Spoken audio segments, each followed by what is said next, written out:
We are continuing our discussion of a very important chapter. We are now nearing the end of this chapter. हम पढ़ रहे हैं human reproduction.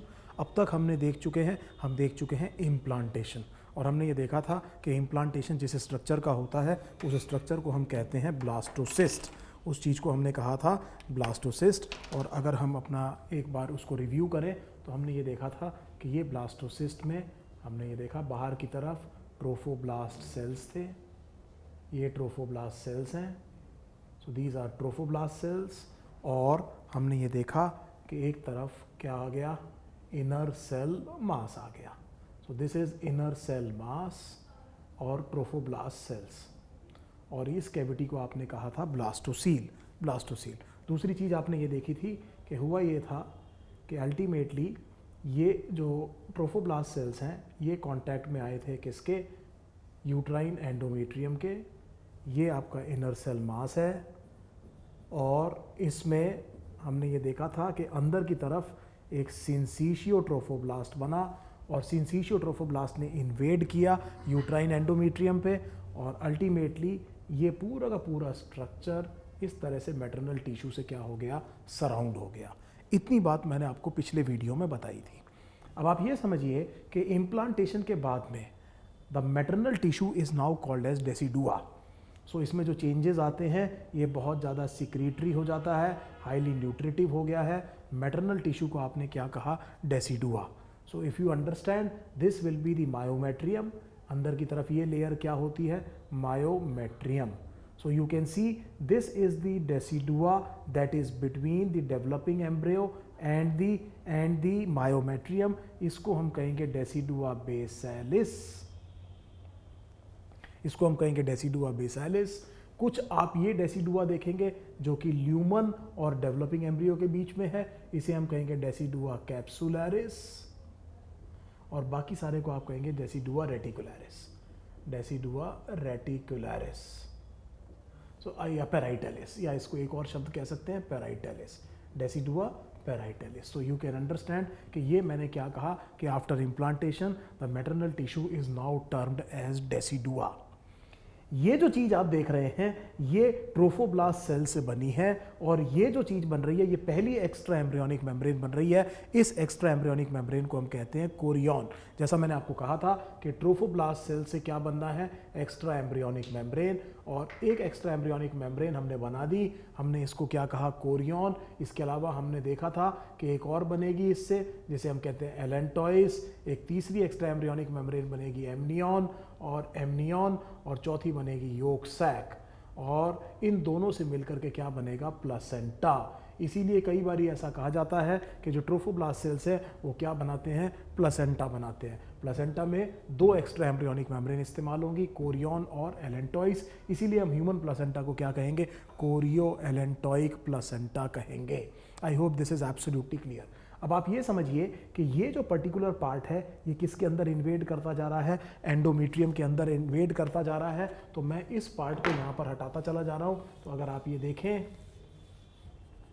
तो ये चीज़ थोड़ी देर में आप देखेंगे और फर्दर डिजिटेट हो गई, फिंगर लाइक प्रोजेक्शंस. मैं बहुत एग्जाजरेटेड व्यू बना रहा हूँ, आपको ये समझ में आ गया होगा कि ये जो कोरियन है इसने it has thrown into folds, and these folds they are called as chorionic villi. इसको हमने क्या कहा है, कोरियोनिक विलाई. सो ये जो कोरियन अंदर घुसती चली जा रही है यूट्राइन एंडोमेट्रियम में, इसके जो फिंगर लाइक प्रोजेक्शंस हैं, इन फिंगर लाइक प्रोजेक्शंस को हमने क्या कहा है, कोरियोनिक विलाई कहा है. आई hope this is absolutely clear. एक बहुत इंपॉर्टेंट टेक्निक है, इस टेक्निक को हम कहते हैं CVS या कोरियोनिक विलस सैंपलिंग. सो ये टेक्निक एमनियोसेंटेसिस से 1-2 हफ्ते पहले की जा सकती है. आप जानते हैं कि अगर कोई क्रोमोसोमल डिसऑर्डर है आप एंटीसिपेट कर रहे हैं तो आप फीटल लाइफ में ही, अर्ली फीटल लाइफ में आप एमनियोसेंटेसिस एक टेक्निक कर सकते हैं. एमनियोसेंटेसिस में हम एक नीडल इंसर्ट करते हैं एब्डोमिनल कैविटी के अंदर, और जो जो फ्लूइड है चारों तरफ जो फीटस के, जिसे आप एमनियोटिक फ्लूइड कहते हैं, उसको थोड़ा सा सेक कर लेते हैं। इसी चीज़ को आपने कहा एमनियोसेंटेसिस। उस एमनियोटिक फ्लूइड में थोड़े से फीटल सेल होंगे, उनका आपने जब कैरियोटाइप किया, एक ईडियोग्राम बनाया, तो आपको ये पता लग सकता है कि कोई क्रोमोसोमल एबनॉर्मेलिटी है कि नहीं है, और आप एक एप्रोप्रिएट एक्शन प्लान कर सकते हैं। हालांकि आप जानते हैं कि this particular technique amniocentesis has been abused for PNSD. PNSD means prenatal sex determination, and that leads to female feticide. It is a big malaise of our country, and that is why amniocentesis for the purpose of prenatal sex determination has been statutory or legally banned in this country. लेकिन इससे पहले भी आप एक test कर सकते हैं। इस टेस्ट को आपने क्या कहा है? Chorionic villus sampling. ये कोरियोनिक विलाई है, इनके सेल्स आप जानते हैं फीटल सेल्स होंगे, इनका भी कैरियोटाइप पता करके आप क्या कर सकते हैं? क्रोमोसोमल एनालिसिस कर सकते हैं। सो अगर एमनियोसेंटेसिस 12, 13, 14 हफ्ते पर होती है तो ये 11, 12 हफ्ते पर हो सकती है। It is 1 to 2 weeks earlier than amniocentesis. Earlier the better, क्योंकि अगर आपको कोई अबॉर्ट कराना है फीटस को, बहुत ज़्यादा ग्रेव प्रॉब्लम है, तो जितना जल्दी हो उतना अच्छा है। जितना ज़्यादा डेवलप हो जाएगा उतना ज़्यादा अबॉर्ट या एमटीपी कराने में क्या आएगी? प्रॉब्लम आएगी। सो इसीलिए the sooner the better, and this is why we say chorionic villus sampling can be done 1 or 2 weeks earlier than amniocentesis. This part is absolutely clear. एक छोटी सी बात ये समझिए कि यहाँ पर एम्ब्रियो बनेगा, ये पर्टिकुलर पार्ट ये जा करके बनेगा, ये प्लेसेंटा बनेगा, और प्लेसेंटा में एक अम्बलाइकल कॉर्ड होगी। मैंने आपको क्लास 11th के सर्कुलेटरी सिस्टम में ये बात पढ़ाई थी, और उस अम्बलाइकल कॉर्ड में 2 अम्बलाइकल आर्टरी और एक अम्बलाइकल वेन होगी। सो हम ये समझते हैं कि यहाँ पर, इधर देखिए बड़े ध्यान से, कि ये एक ब्लड वेसल है फीटल्स के साइड की। तो अगर आप थोड़ा सा दिमाग लगाएं, मैं थोड़ा सा बड़ा बनाने की कोशिश करता हूँ इसको। Let me rub it again. सो मैं ये कह रहा हूँ कि ये जो पर्टिकुलर पार्ट है, जिसे मैं कह रहा हूँ कि ये बाद में प्लेसेंटा बनेगा, ये बहुत एग्जाजरेट मैंने कर दिया कुछ समझाने के लिए। ये प्लेसेंटा बनेगा, थोड़ा सा मैं इसको और एग्जाजरेट कर देता हूँ आपको समझाने के लिए। और हमने कहा कि ये फीटल कैपिलरी है। Fetal capillary will be lined by endothelium. इसके बाहर आप जानते हैं एपिथीलियम होगा, एपिथीलियम की लाइनिंग होगी, और बीच में आप जानते हैं बेसमेंट मटेरियल होगा। सो ये 3 लेयर मैंने आपको बता दी। एक लेयर मैंने आपसे कहा वास्कुलर एंडोथीलियम, दूसरी लेयर मैंने कहा बेसमेंट मटेरियल, तीसरी लेयर मैंने कहा एपिथीलियम। ये बड़ी आसान बात है।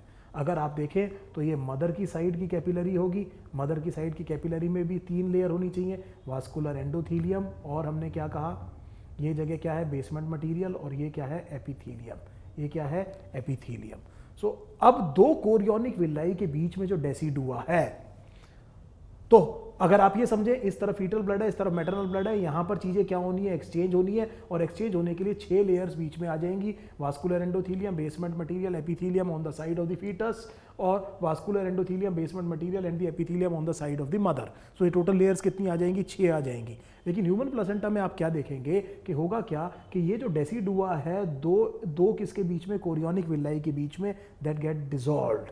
ये डेसिडुआ क्या हो जाता है? डिसॉल्व हो जाता है, और यहाँ पर ब्लड डायरेक्टली फिल करता है इस फ्लूइड, इस पर्टिकुलर स्पेस को। और ऐसी स्पेस जिसमें ब्लड फिल हो रहा है, इसको आप कहते हैं मैटरनल साइनोसॉइड्स।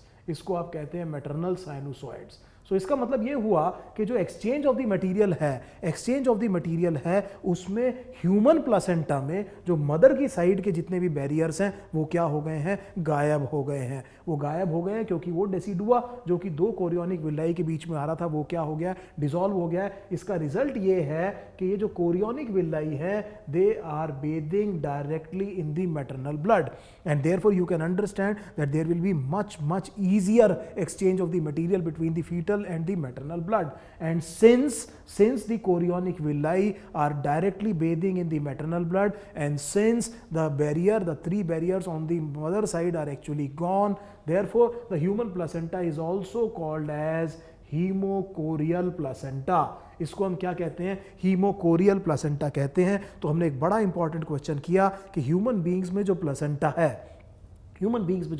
है, एक तो वो हीमोकोरियल है, और दूसरा कोरियो एलेंटोइक है। दूसरा क्या है? कोरियो एलेंटोइक, ये शब्द आपको यहाँ से आया, और हीमोकोरियल यहाँ से आया। तो आपको ये समझ में आ गया कि human placenta is both hemochorial as well as chorioallantoic. मैं थोड़ा सा आपको यहाँ पर एक चीज़ याद कराने की कोशिश करूँगा, और वो चीज़ है क्लास 11 से जो फीटल सर्कुलेशन हमने कहा था। हमने ये कहा था कि फीटल सर्कुलेशन में ये जो डॉर्सल अयोटा है ये इलियक आर्टरीज में डिवाइड हुई, और इलियक आर्टरी की branches are actually the umbilical artery. So that means अगर आप ये समझें कि यहाँ पर क्या आ रहा है, अयोटा आ रहा है, अयोटा डिवाइड हुआ इस तरह से इलियक आर्टरी में, और जो इलियक आर्टरी है उनकी दो ब्रांचेस, एक राइट से एक लेफ्ट से, इनको आप कहेंगे अम्बिलिकल आर्टरी। ये इस अम्बिलिकल स्टम्प से बाहर निकलेगा, ये किस में आएगा, प्लेसेंटा में आएगा और अम्बिलिकल कॉर्ड में आएगा, और ये अम्बिलिकल कॉर्ड में दो क्या होंगी, अम्बिलिकल आर्टरी। ये जाकर के मदर के साथ में ब्लड को क्या करेगा, एक्सचेंज करेगा, ब्लड को नहीं, सब्सटेंसेस को क्या करेगा, एक्सचेंज करेगा, और ब्लड क्या होगा, प्यूरिफाई। और प्यूरिफाइड ब्लड अगर आपको क्लास 11 के उस वीडियो से याद आ रहा है तो एक सिंगल अम्बिलिकल वेन से वापस आएगा, और ये सिंगल अम्बिलिकल वेन कहाँ पर वापस आएगी, इसके फीटस की बॉडी में वापस आएगी। और ये अम्बिलिकल वेन डिवाइड होगी दो ब्रांचेस में, एक ब्रांच जो कि 80% ब्लड ले जा रही होगी वो जाकर के खुल जाएगी इंफीरियर वेना केवा में, और जो 20% ब्लड लेकर के आ रही होगी वो जाकर के खुल जाएगी हेपेटिक पोर्टल वेन में। So this is how the fetal circulation occurs. So ultimately हम ये कह रहे हैं कि ये चीज़ जो प्लेसेंटा बनेगा वो इधर ये पार्ट बनेगा अम्बिलिकल कॉर्ड, यहाँ फीटस होगा, ये मदर की बॉडी में प्लेसेंटा है, ये अम्बिलिकल कॉर्ड है, ये क्या है, फीटस है। फीटस से हमने कहा कि दो आर्टरीज आई, मैं इसको इस तरह से बना रहा हूँ, दो आर्टरीज आई और दोनों आर्टरीज ने यहाँ पर ब्लड को एक्सचेंज किया, और एक एक्सचेंज होने के बाद में जो प्यूरिफाइड ब्लड है वो एक सिंगल वेन से वापस आया, और सिंगल वेन ये डिवाइड हुई दो ब्रांचेज में, एक जाकर के खुल गई इंफीरियर वेना कावा में, दूसरी जाकर के खुल गई हेपेटिक पोर्टल वेन में। इस स्ट्रक्चर को आपने कहा अम्बिलिकल कॉर्ड। हमने कहा कि इसमें एक अम्बिलिकल वेन है और दो अम्बिलिकल आर्टरीज हैं। और आप जानते हैं कि यहाँ पर भी प्रॉब्लम ये है कि अम्बिलिकल वेन जो है उसमें जो है वो ऑक्सीजनेटेड ब्लड होगा, और आर्टरी में किस तरह का ब्लड होगा, मिक्स्ड ब्लड होगा। So I hope this thing is absolutely clear. So ये पार्ट हमें प्लेसेंटा के पार्ट में समझ में आ गया। हम प्लेसेंटा पे वापस आएंगे, हम ये थोड़ी देर बाद देखेंगे नेक्स्ट वीडियो में कि ये जो प्लेसेंटा है इसके एक्चुअली फंक्शंस क्या है। सो इतनी बात मुझे समझ में आ गई कि ये ब्लास्टोसिस्ट जो इम्प्लांट हुआ, ये इम्प्लांट हुआ ट्रोफोब्लास्ट सेल से, सिंसिचू ट्रोफोब्लास्ट बना, वो अंदर जाकर के उसने एक एक्स्ट्रा एम्ब्रियोनिक मेम्ब्रेन बनाई, उस एक्स्ट्रा एम्ब्रियोनिक मेम्ब्रेन को हमने कहा कोरियन। जब प्रिमिटिव गट बनेगी उसे हम कहेंगे आर्केंटेरॉन, उसके पास के सेल्स बनाएंगे एलेंटॉइस, और एलेंटॉइस और कोरियन मिलकर के ह्यूमन बीइंग का प्लेसेंटा बनाएगा, जिसे हमने कहा कोरियो एलेंटोइक प्लेसेंटा। और ये डेवलपिंग एम्ब्रियो जो एक्चुअली प्रॉपर एम्ब्रियो किससे बनना है, इनर सेल मास से, वो एक अम्बिलिकल कॉर्ड से अटैच होगा प्लेसेंटा से, और इस अम्बिलिकल कॉर्ड में दो अम्बिलिकल आर्टरीज और एक अम्बिलिकल वेन होगी। आप कलर स्कीम से परेशान मत होइए, आप जानते हैं ऑक्सीजनेटेड और मिक्स्ड ब्लड आ रहा है, और हमने ये कहा कि ये इस तरह से फीटल सर्कुलेशन कंप्लीट होगा। So I hope we have understood the role played by trophoblast cells, and let us not forget a very important function of the trophoblast cell, that was the secretion of the human chorionic gonadotropin. और ये जो human chorionic gonadotropin है, इसको अगर आपको याद होगा, इसने कॉर्पस ल्यूटियम को क्या किया था, मेंटेन किया था।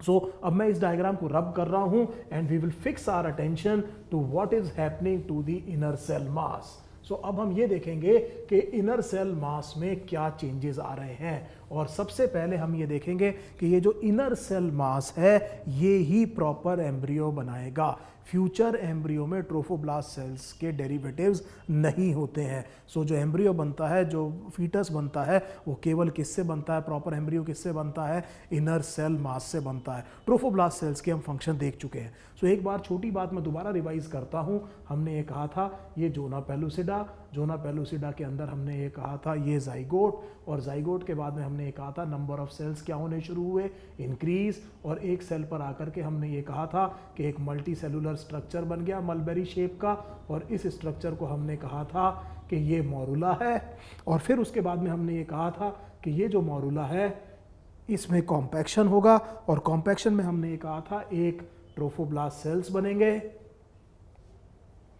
कुछ तो ट्रोफोब्लास्ट सेल्स बनेंगे, और जो बाकी सेल्स हैं उनको हम कहेंगे इनर सेल मास। इस चीज़ को हमने कहा था कॉम्पैक्शन, और कॉम्पैक्शन के बाद में हमने कहा था जनरेट होगा ब्लास्टोसिस्ट, और ब्लास्टोसिस्ट में हमने ये देखा था कि एक फ्लूइड फिल्ड कैविटी आएगी और उस फ्लूइड फिल्ड कैविटी को आप कहेंगे blastocoel. These are the trophoblast cells. और ये हमने कहा कि एक तरफ क्या पुश हो गया है, इनर सेल मास, ये आप देख रहे हैं इनर सेल मास पुश हो गया है और ये जो कैविटी आ गई है इस कैविटी को आपने कहा है ब्लास्टोसील। इसके बाद में हमने देखा था कि जोना पेलुसिडा हट जाएगी और जोना पेलुसिडा हटने की वजह से there will be hatching of blastocyst, there will be hatching of blastocyst. ये ब्लास्टोसिस्ट क्या कर जाएगा, हैच कर जाएगा। ये ब्लास्टोसिस्ट हैच करेगा और उसके बाद मैं आपको बता चुका हूं कि इम्प्लांटेशन कैसे होगा। सो अब हम ध्यान दे रहे हैं कि यहाँ पर क्या हो रहा है। हम ये ध्यान दे रहे हैं कि इस इनर सेल मास में, मैं इस डायग्राम से शुरू करूंगा कि क्या चेंजेस आ रहे हैं और हम फिर आखिरी बार आपको ये बता रहे हैं कि ये जो इनर सेल मास है ये ही केवल प्रॉपर एम्ब्रियो बनाएगा। I hope this is absolutely clear that what we are going to discuss in this part of the video. So we are seeing what are the changes that are being brought about in the inner cell mass. So let us say these are the trophoblast cells. These are the trophoblast cells. ये बाहर जिसे आप outer cell mass कह रहे हैं इसको मैंने क्या कहा, ट्रोफोब्लास्ट सेल्स। और हम ये कह रहे हैं कि ये क्या है, इनर सेल मास है। ये वाले सेल्स क्या है, इनर सेल मास है। Now this inner cell mass, there the first change that you will see in the inner cell mass is that the cells of the inner cell mass will organize themselves into two layers. ये सबसे पहले आप ये समझिए कि ये जो inner cell मास के जो सेल्स हैं ये अपने आप को दो लेयर्स में ऑर्गेनाइज करेंगे। एक बात बड़े ध्यान से मेरी सुनिएगा, साथ के साथ जो ट्रोफोब्लास्ट सेल्स में चेंजेस आ रहे हैं वो मैं आपको पहले ही एक्सप्लेन कर चुका हूँ। ऐसा बिल्कुल नहीं होगा कि पहले ट्रोफोब्लास्ट सेल पूरा का पूरा प्लासेंटा बनाएंगे और फिर इनर सेल मास डेवलप होना शुरू होगा। आपको कोरिलेट ये करना है कि एक तरफ तो ट्रोफोब्लास्ट सेल्स डेवलप होकर के प्लासेंटा की फॉर्मेशन में मदद कर रहे होंगे और दूसरी तरफ इनर सेल मास डिफरेंशिएट हो रहा होगा ताकि क्या बने, एम्ब्रियो बने। और अब हम स्पेसिफिकली बात कर रहे हैं इनर सेल मास की। सो हमने कहा कि इनर सेल मास अपने आप को दो लेयर्स में ऑर्गेनाइज करेगा। This will be the formation of what is called as a bilaminar embryo. A bilaminar embryo अपने आप को दो लेयर में ऑर्गेनाइज करेगा। तो सबसे पहले क्या बना बेटा, बाइलेमिनार एम्ब्रियो बना। और इस बाइलेमिनार एम्ब्रियो का मतलब ये हुआ कि अगर हम इस डायग्राम को दोबारा बनाएं तो ये ट्रोफोब्लास्ट सेल्स हैं, ये ट्रोफोब्लास्ट सेल्स हैं और इन ट्रोफोब्लास्ट सेल्स में आप ये देखेंगे कि एक लेयर तो मैं अभी रेड कलर से ही बना देता हूं, ये बाहर के सेल्स आप देखेंगे। एक ऊपर वाले सेल्स थोड़े लंबे होंगे, आप देख रहे हैं ये थोड़े लंबे सेल्स होंगे जो बाहर की तरफ होंगे और एक और अंदर की तरफ इस तरह से स्फेरिकल सेल्स आ जाएंगे, छोटे सेल्स। सो आप ये देख रहे हैं कि ये जो इनर सेल मास है इसने बाइलेमिनार एम्ब्रियो बनाया है और अपने आप को दो लेयर्स में ऑर्गेनाइज कर लिया है। आई hope this thing is absolutely clear. अब हम इस वाले सेल को कहेंगे एपीब्लास्ट, इस वाले सेल को कहेंगे एपीब्लास्ट और इस वाली लेयर को हम कहेंगे हाइपोब्लास्ट, हाइपोब्लास्ट। सो अब ये जो बाइलेमिनार एम्ब्रियो में जो दो लेयर्स हैं, एक ये जो लंबे सेल्स हैं जो बाहर की तरफ हैं इनको मैंने कहा एपीब्लास्ट, और जो अंदर की तरफ हैं जो कि ब्लास्टोसील के कांटेक्ट में है, जो कि ब्लास्टोसील के कांटेक्ट में है, उन्हें मैंने कहा हाइपोब्लास्ट। ये जो ब्लास्टोसील की फ्लूइड है इसका काम ये है कि ये जो डेवलपिंग एम्ब्रियो है इसके सेल को न्यूट्रिशन प्रोवाइड करना। सो अब आप ये समझिए कि ये जो हाइपोब्लास्ट सेल्स हैं ये किसके कांटेक्ट में है, ब्लास्टोसील के कांटेक्ट में है। दूसरी बात ये समझिए कि ये जो हाइपोब्लास्ट सेल्स हैं ये भी फ्यूचर एम्ब्रियो में कुछ नहीं बनाएंगे। सो पूरा का पूरा जो एम्ब्रियो बनता है वो किससे बनता है, खाली एपीब्लास्ट सेल से। एक तो इनर सेल मास से। अब इनर सेल मास में भी हमने क्या कहा कि जो बाइलेमिनार एम्ब्रियो बनेगा तो एक एपीब्लास्ट सेल बनेंगे, दूसरे क्या बनेंगे, हाइपोब्लास्ट सेल। और हाइपोब्लास्ट सेल भी फ्यूचर एम्ब्रियो के लिए कुछ भी बनाएंगे नहीं, और ये पूरा का पूरा एम्ब्रियो किससे बनेगा, एपीब्लास्ट सेल से। सो इतनी बात आपको समझ में आ गई। अब होगा ये कि ये जो हाइपोब्लास्ट सेल्स हैं ये इस तरह से ग्रो करना शुरू होंगे। So you can easily understand what I am doing. So अगर हम यहाँ पर फोकस कर सकें ढंग से तो हम क्या कह रहे हैं कि ये इस तरह से घूमना शुरू होंगे। आप समझ रहे हैं, ये इस तरह से घूमना शुरू होंगे और धीरे धीरे ये एनक्लोज कर लेंगे ब्लास्टोसील को। सो धीरे धीरे ये किसको एनक्लोज कर लेंगे, ब्लास्टोसील को। हमने कहा ये काम किसने किया है, हाइपोब्लास्ट सेल ने। और हाइपोब्लास्ट सेल ने धीरे धीरे किसको एनक्लोज कर लिया है, ब्लास्टोसील को। And this is the formation of the primitive yolk sac.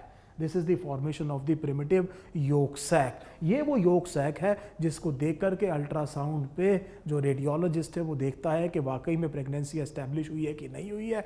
ये वही योक सैक है जो कि बहुत अर्ली स्टेजेस में आरबीसी बनाता है 1-2 हफ्ते के लिए। हालांकि फीटल लाइफ में ये फंक्शन बहुत जल्दी किसके पास चला जाता है, लिवर और स्प्लीन के पास, और बाद में ये काम एक्सक्लूसिवली कौन करता है, बोन मैरो। ये मैं आपको 11th में कार्डियोवास्कुलर सिस्टम में पढ़ा चुका हूँ। सो इतनी बात आपको समझ में आ गई कि ये हाइपोब्लास्ट। अब समस्या ये है कि ये जो हाइपोब्लास्ट सेल्स है इनके न्यूट्रिशन की तो प्रॉब्लम नहीं है, क्योंकि इनके लिए तो बीच में क्या आ गई है, फ्लूइड आ गई है। प्रॉब्लम किसकी है, एपीब्लास्ट सेल्स की। हम ये कह रहे हैं कि एपीब्लास्ट सेल्स के लिए न्यूट्रिशन कहाँ से आएगा। सो होगा ये कि ये जो एपीब्लास्ट सेल्स है ये ट्रोफोब्लास्ट सेल से थोड़ा सा हटेंगे और एक स्पेस इन एपीब्लास्ट सेल्स के ऊपर आ जाएगी, अगर आप इमेजिन कर पा रहे हैं। सो अगर ये एपीब्लास्ट सेल्स यहाँ से हटेंगे तो एक स्पेस हम क्या देखेंगे, ट्रोफोब्लास्ट सेल्स और एपीब्लास्ट सेल्स के बीच में अपीयर होगी। उसमें जो फ्लूइड होगी वो इन एपीब्लास्ट सेल्स को क्या प्रोवाइड करेगी, न्यूट्रिशन। न्यूट्रिशन इन एपीब्लास्ट सेल्स के लिए बहुत जरूरी है। हम देख चुके हैं कि ये जो एपीब्लास्ट सेल्स हैं ये एक्चुअली पूरा का पूरा क्या बनाएंगे, एम्ब्रियो बनाएंगे। इतनी बात आपको समझ में आ गई। दूसरी बात, ये बात याद रखिएगा कि ह्यूमन बीइंग्स में योक सैक बहुत ज्यादा डेवलप नहीं होता और धीरे धीरे क्या होगा कि ये कैविटी ऑब्लिटरेट होती जाएगी at the expense of an another cavity that we will soon see the formation of which is called as the amniotic cavity, and the developing fetus will be surrounded on all sides and entirely by the amniotic fluid in human beings. इतनी बात मुझे समझ में आ गई कि योक sac ये बहुत ज्यादा डेवलप नहीं करेगा। सो अब जैसा मैंने आपसे कहा था कि प्रॉब्लम किसके न्यूट्रिशन की आ गई है, एपीब्लास्ट सेल्स की। सो इसीलिए एपीब्लास्ट सेल्स के पास अपनी एक फ्लूइड और अपनी एक कैविटी होनी चाहिए, और इसके लिए हम ये देख रहे हैं कि ये जो एपीब्लास्ट सेल्स हैं ये हट जाएंगे किससे, ट्रोफोब्लास्ट सेल से, और इनके ऊपर एक स्पेस अपीयर होगी। इनके ऊपर एक स्पेस अपीयर होगी। सबसे पहले हम हाइपोब्लास्ट बना लेते हैं, और हमने ये देखा कि ये हाइपोब्लास्ट धीरे धीरे सराउंड कर रहे हैं किसको, योक सैक को, और ये योक सैक बना रहे हैं, सराउंड कर रहे हैं ब्लास्टोसील को। और अगर आप देखें, अब आप थोड़ा ध्यान दीजिएगा, मैंने ये क्या कहा, ये एपीब्लास्ट सेल्स है। सो अगर आप देख सकते हैं तो ये एपीब्लास्ट सेल्स के ऊपर एक ये कैविटी अपीयर हो गई है। देख रहे हैं आप, ये एक कैविटी अपीयर हो गई है। इस कैविटी को अब हम कहेंगे एमनियोटिक कैविटी। एमनियोटिक कैविटी, ये जो एमनियोटिक कैविटी है इसमें जो फ्लूइड है वो इसको न्यूट्रिशन प्रोवाइड करेगी कि इनको, एपीब्लास्ट सेल को। और ये जो एपीब्लास्ट सेल्स हैं, जैसा मैंने आपसे कहा, ये पूरा का पूरा क्या बनाएंगे, एम्ब्रियो। सो इस चीज़ को थोड़ा सा हम रिवाइज करते हैं। हमने देखा था एक मोरूला बना, हमने फिर देखा मोरूला के बाद में क्या बना, ब्लास्टोसिस्ट बना। ब्लास्टोसिस्ट में एक कैविटी आई, उसमें जो इनर जो आउटर सेल मास है ट्रोफोब्लास्ट सेल्स, उन्होंने क्या बनाया, प्लेसेंटा बनाया, वो हम देख चुके हैं। फिर हमने देखा कि क्या बना, inner cell mass. Inner cell mass में सबसे पहले बाइलेमिनार एम्ब्रियो की तरह ऑर्गेनाइज हुआ, और एक एपीब्लास्ट और एक हाइपोब्लास्ट। उसके बाद हमने देखा था कि ये जो हाइपोब्लास्ट सेल्स हैं ये इस तरह से डिवाइड करके ग्रो किए, और इन्होंने सराउंड कर लिया किसको, ब्लास्टोसील को, और इन्होंने बनाया प्रिमिटिव योक सैक। फिर हमने देखा कि एपीब्लास्ट सेल्स के न्यूट्रिशन के लिए एपीब्लास्ट के ऊपर एक कैविटी अपीयर हुई। इस कैविटी को हमने कहा एमनियोटिक कैविटी। धीरे धीरे मैंने आपको बताया कि ये चीज़ क्या हो जाएगी, ऑब्लिटरेट हो जाएगी, और एमनियोटिक कैविटी क्या होती चली जाएगी, बड़ी होती चली जाएगी। पूरा का पूरा एम्ब्रियो इससे बनना है, और उसके चारों तरफ क्या आ जाएगी, एमनियोटिक कैविटी, और उसमें क्या प्रेजेंट होगी, एमनियोटिक फ्लूइड प्रेजेंट होगी। इसकी फर्दर डेवलपमेंट को समझने के लिए हम ऐसा करते हैं कि हम यहाँ से इसको ऐसे कट कर देते हैं और इस लिड को ओपन कर देते हैं, अगर आप दिमाग लगा पा रहे हैं। तो ये स्फेरिकल स्ट्रक्चर होगा, मैं इसको ऊपर से कट कर रहा हूँ और इसकी लिड को ओपन कर रहा हूँ, और जब मैं इसको नीचे की तरफ देख रहा हूँ, when I am looking down, I will be looking at the epiblast cells. I will be looking at the epiblast cells. तो आपको ये समझ में आ गया कि हम नीचे किसको देख रहे होंगे, एपीब्लास्ट सेल्स को देख रहे होंगे, और ये स्ट्रक्चर जो एपीब्लास्ट सेल है ये बनाएगा what is called as the embryonic disc. This will form what is called as the embryonic disc. So हमने इसको काट करके ऊपर से लिड हटाई है, और लिड हटाने के बाद में जब हम नीचे देख रहे हैं तो हमें क्या चीज़ दिखाई दे रही है, एम्ब्रियोनिक डिस्क दिखाई दे रही है। और ये एम्ब्रियोनिक डिस्क आपको कुछ इस तरह की दिखाई देगी। ये एम्ब्रियोनिक डिस्क आपको इस तरह की दिखाई देगी, और ये इसका कॉर्डल एंड है, ये इसका कॉर्डल एंड है। और इस कॉर्डल एंड पर आप क्या देखेंगे कि यहाँ के सेल्स एक दूसरे से माइग्रेट करेंगे, और इनके बीच में एक स्पेस आएगी, और इस स्पेस को अब हम कहेंगे प्रिमिटिव स्ट्रीक। इसको हम कहेंगे प्रिमिटिव स्ट्रीक। इसके आगे एक प्रिमिटिव नोड बनेगा, इसके आगे एक प्रिमिटिव पिट बनेगा। वो मैं बहुत ज़्यादा डिटेल में नहीं जा रहा हूँ। सो मैंने यहाँ पर ये कहा कि ये क्या बनेगा, एक पर्टिकुलर ये बनेगा, can I get a paper. छोड़िए उसको, तो इतनी बात आपको समझ में आ गई कि ये एक हमारे पास एक एम्ब्रियोनिक डिस्क बन गया है। सो अगर मैं आपसे कहूँ तो आप मुझे एक पेपर दे सकते हैं? तो अगर आप मुझे एक पेपर दे दीजिए तो मैं आपको इसकी डेवलपमेंट और समझाने की कोशिश करता हूँ। सो मैंने अब तक मैं आपको ये बता रहा हूँ कि जब हम नीचे देख रहे हैं तो हमने इसकी जो डिस्क हटा दी है, तो ऊपर से हमें क्या दिख रहा है, एम्ब्रियोनिक डिस्क। और उस एम्ब्रियोनिक डिस्क में कुछ सेल्स की माइग्रेशन होगी, जिसकी वजह से क्या अपीयर होना है, प्रिमिटिव स्ट्रीक। ये इसका कॉर्डल एंड है, ये इसका कॉर्डल एंड है, ये इसका कैपट है। कैपट का मतलब हो गया हेड। Thank you. सो अगर हम इस चीज़ को ऐसे देखें, तो अगर आप छोटा सा इस चीज़ को ऐसे समझिए कि मैं इस चीज़ को यहाँ पर एक इस तरह से इस स्ट्रक्चर को ऐसे फाड़ लेता हूँ। This will be a crude analogy, but you will be able to understand what I am trying to say. So हम ये कह रहे हैं कि जब आपने काट के देखा तो आपको प्रिमिटिव स्ट्रीक ऐसी दिखाई दे रही है। सो ऊपर से आप जब देख रहे हैं तो ये जो एपीब्लास्ट के सेल्स हैं ये कैसे दिखाई दे रहे हैं, प्रिमिटिव स्ट्रीक। अब हम ये कह रहे हैं कि यहाँ पर जो कॉर्डल एंड है, इसके सेल्स एक दूसरे से दूर जाएंगे, इसके सेल्स एक दूसरे से दूर जाएंगे। तो आप ये देख रहे हैं कि इनके दूर जाने की वजह से इनके बीच में क्या आ रही है, स्पेस आ रही है। इस स्पेस को मैं क्या कह रहा हूं, प्रिमिटिव स्ट्रीक। इस स्पेस को मैं क्या कह रहा हूं, प्रिमिटिव स्ट्रीक। तो इस चीज से आपको ये समझ में आ गया होगा कि मैं यहां क्या बना रहा हूं। ये जो पर्टिकुलर एपीब्लास्ट सेल्स की एम्ब्रियोनिक डिस्क आपको दिखाई दे रही है, इसमें जो कॉर्डल एंड है, इसके सेल्स एक दूसरे से हटे हैं और बीच में एक स्पेस आ गई है। इस स्पेस को हमने क्या कहा है, प्रिमिटिव स्ट्रीक। इसके आगे हमने कहा था नोड भी होगा और क्या होगा, पिट भी होगा। सो पिट भी होगा और आगे क्या होगा, नोड भी होगा। इतनी बात आपको क्लियर हो गई है। सो this is the primitive streak. इसके आगे पिट और नोड आपको दिखाई दे रहे हैं। ये सब सेल की माइग्रेशंस हो रही हैं। ये जो सेल्स हैं एक जगह से दूसरी जगह क्या कर रहे हैं, माइग्रेट कर रहे हैं, जिसकी वजह से ये स्ट्रक्चर डेवलप हो रहे हैं। आप जानते हैं इसके नीचे हाइपोब्लास्ट सेल्स होंगे। इसके नीचे कौन से सेल्स होंगे, हाइपोब्लास्ट सेल्स होंगे। और वो जो हाइपोब्लास्ट सेल्स है वो एक्चुअली इस तरह से घूम करके किसको कवर कर लेंगे, ब्लास्टोसील को। और ये एक्चुअली फ्यूचर में कुछ नहीं बनाएंगे, इसे हम साइड में छोड़ते हैं। So I hope this is absolutely clear. Now what is going to happen, ये जो प्रिमिटिव स्ट्रीक है इसमें केवल सेल सेपरेट नहीं हुए हैं, ये सेल इस तरह से अंदर की तरफ रोल कर रहे हैं, माइग्रेट कर रहे हैं। सो प्लीज अंडरस्टैंड, ये जो सेल्स हैं प्रिमिटिव स्ट्रीक के, यहाँ के जो सेल्स हैं ये इस तरह से ग्रो करना शुरू हो रहे हैं, इस तरह से इनरोल करके कहाँ जा रहे हैं, अंदर की तरफ माइग्रेट कर रहे हैं। सो जब ये अंदर की तरफ यहाँ से सेल माइग्रेट करेंगे, so it is very easy to understand कि ये कुछ इस तरह का स्ट्रक्चर बन जाएगा, ये कुछ इस तरह का स्ट्रक्चर बन जाएगा। You can easily appreciate like this. So हम ये कह रहे हैं कि ये सेल कहाँ जा रहे हैं, नीचे जा रहे हैं। नीचे जाने की वजह से आप ये समझ पा रहे हैं कि ये इस तरह से नीचे आ जाएंगे और एक ये ऊपर एपीब्लास्ट सेल रह गया और कुछ सेल्स कहाँ पर आ गए, नीचे आ गए। सो अब आप ये देखिए कि ये दो एम्ब्रियोनिक जर्म लेयर्स बन गई हैं। This is what is called as the formation of the endoderm and the ectoderm. हुआ क्या था, ये जो प्रिमिटिव स्ट्रीक के सेल्स थे इन्होंने क्या करना शुरू किया, माइग्रेट करना शुरू किया। और माइग्रेट करने के बाद में इन्होंने एक और लेयर नीचे बनानी शुरू की। इस लेयर को आपने क्या कहा है, एंडोडर्म। जो ऊपर वाला पार्ट रह गया इसको आपने क्या कहा, एक्टोडर्म। सो इसका मतलब इस सेल के माइग्रेशन की वजह से दो एम्ब्रियोनिक जर्म लेयर्स बन गई। एक लेयर बनी है एंडोडर्म और दूसरी लेयर बनी है एक्टोडर्म। एक बात प्लीज याद रखिएगा कि एंडोडर्म हो चाहे एक्टोडर्म, दोनों के दोनों एपीब्लास्ट सेल से बने हैं। हाइपोब्लास्ट सेल्स ने एंडोडर्म नहीं बनाई है। हाइपोब्लास्ट सेल्स जो कि किसको सराउंड कर गए, ब्लास्टोसील को, वो धीरे धीरे योग सैक क्या हो जाएगा, कम हो जाएगा। और हाइपोब्लास्ट फ्यूचर एम्ब्रियो में कुछ भी कंट्रीब्यूट नहीं करते हैं। पूरा का पूरा एम्ब्रियो किससे बनना है, इस पर्टिकुलर एपीब्लास्ट से बनना है। और ये जो एपीब्लास्ट है ये अपने आप को अल्टीमेटली 3 लेयर्स में ऑर्गेनाइज करेगा। इन 3 को हम कहते हैं एम्ब्रियोनिक जर्म लेयर्स। एक को आप कहेंगे एक्टोडर्म, एक को आप कहेंगे मीजोडर्म और एक को आप कहेंगे endoderm. And the formation of the 3 embryonic germ layers is called as gastrulation. ये प्रोबेबली आपकी लाइफ में सबसे इंपॉर्टेंट इवेंट हुआ है, गैस्ट्रुलेशन सबसे ज़्यादा इंपॉर्टेंट, क्योंकि कुछ ऑर्गन्स फिर किससे बनेंगे, एक्टोडर्म से, for example brain.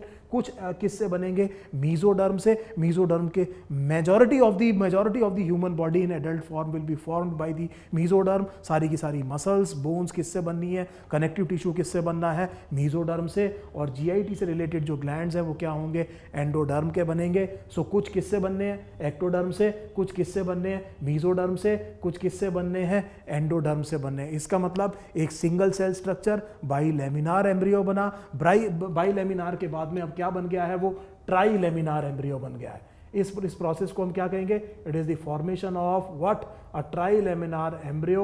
This trilaminar embryo will be called as a gastrula and the process will be called as gastrulation. Probably again I am saying the most important part. So let us come back to the formation of the three embryonic germ layers. So हमने ये कहा कि होना क्या है कि ये जो प्रिमिटिव स्ट्रीक के पास के सेल्स हैं ये इनवर्ड रोल करेंगे, माइग्रेट करेंगे और जाके बनाएंगे एंडोडर्म। उसके बाद में कुछ सेल्स, ये जो पिट वाला पार्ट मैंने आपको बताया था, इससे जाएंगे और दोनों के बीच में आ जाएंगे and that will be the formation of the mesoderm. And then you will see that the bilaminar embryo having epiblast and the hypoblast has now been converted into a trilaminar embryo that has resulted in the formation of three embryonic germ layers, the formation of which is called as gastrulation. Now some of the organs will be formed by ectoderm, some of the organs will be formed by mesoderm and some of the organs will be formed by the endoderm. And please understand, our syllabus includes the formation, embryonic development up to the formation of three embryonic germ layers. We do not have to read the part what is called as organogenesis in much detail. There are only few points that I will tell you in the subsequent videos. Otherwise यहाँ तक आपको ये बात बहुत अच्छे से समझ में आ जानी चाहिए. So this is what is very very important. मैं आखिरी 2 मिनट आपको इस चीज़ को रिवाइज करके समझाना चाहूँगा क्योंकि this is a very very important part. हमने ये कहा था कि ये जो ब्लास्टोसिस्ट बना है, इस ब्लास्टोसिस्ट से बाइलेमिनार एम्ब्रियो बनेगा और ये बाइलेमिनार एम्ब्रियो में एक एपीब्लास्ट सेल बनेंगे, एक हाइपोब्लास्ट सेल बनेंगे. पूरा प्लासेंटा किससे बना, ट्रोफोब्लास्ट सेल से. पूरा एम्ब्रियो किससे बनना है, इनर सेल मास से. इनर सेल मास के 2 लेयर्स हो गए, एपीब्लास्ट और हाइपोब्लास्ट. इसमें हाइपोब्लास्ट फ्यूचर एम्ब्रियो के लिए कुछ नहीं बनाएंगे. पूरा एम्ब्रियो इनमें से भी किससे बनना है, एपीब्लास्ट से. हाइपोब्लास्ट सेल एनक्लोज कर लेंगे ब्लास्टोसील को, क्या बनेगा, प्रिमिटिव यॉर्क सैक. इनके न्यूट्रिशन की प्रॉब्लम आएगी तो ये हट जाएंगे किससे, ट्रोफोब्लास्ट सेल से. एक कैविटी यहाँ अपीयर होगी, इस कैविटी को आप कहेंगे एमनियोटिक कैविटी. और जब मैं इधर देखूंगा तो ये जो एपीब्लास्ट सेल्स हैं ये क्या बनाएंगे, एम्ब्रियोनिक डिस्क. इसके कॉर्डल एंड पर सेल एक दूसरे से हटेंगे, क्या अपीयर होगी, प्रिमिटिव स्ट्रिक, पिट और नोड होगा.